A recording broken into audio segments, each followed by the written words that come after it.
बहुत समय पहले अवंती नगरी के पास एक छोटे से गांव में शिवदत्त नाम का एक निर्धन ब्राह्मण अपनी पत्नी गौरी और पुत्र के साथ रहता था। वह प्रतिदिन भगवान शिव की पूजा करता, किंतु घर की आर्थिक स्थिति अत्यंत कठिन थी। कई बार ऐसा होता कि परिवार को एक समय का भोजन भी नसीब नहीं होता।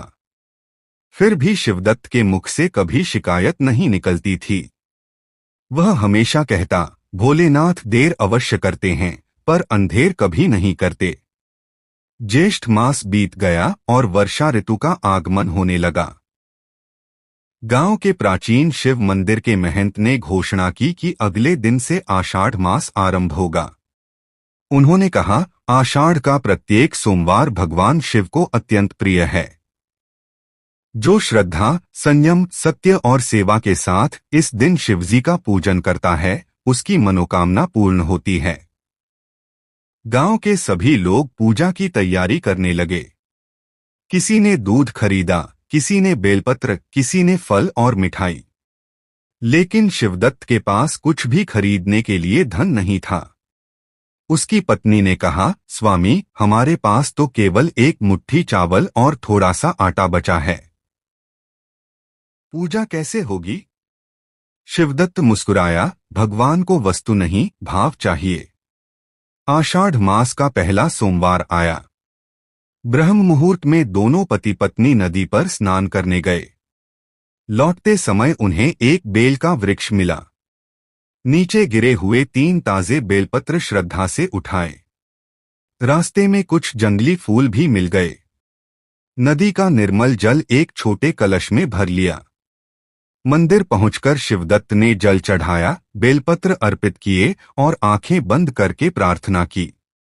हे नीलकंठ, मेरे पास आपको देने के लिए धन नहीं है, केवल सच्ची श्रद्धा है। यदि मेरी भक्ति स्वीकार हो जाए तो यही मेरे जीवन का सबसे बड़ा धन होगा।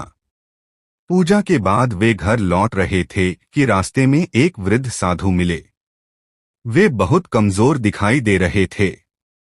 उन्होंने कहा, बेटा, 2 दिन से भोजन नहीं किया। यदि कुछ मिल जाए तो बड़ी कृपा होगी। घर पहुंचकर गौरी ने वह एकमात्र आटा गूंथा, रोटियां बनाई और पूरा भोजन साधु को परोस दिया। परिवार स्वयं भूखा रह गया। साधु ने आशीर्वाद दिया, आषाढ़ सोमवार के दिन भूखे को भोजन कराने वाला कभी दरिद्र नहीं रहता।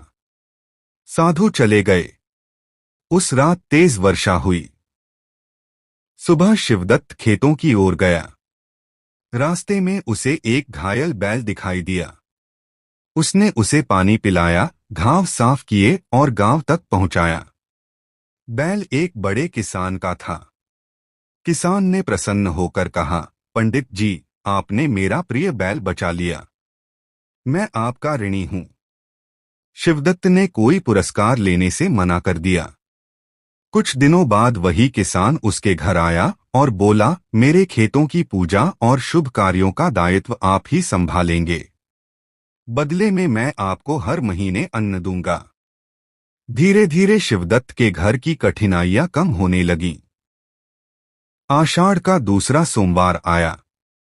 इस बार भी उसने पूरे नियम से शिव पूजन किया।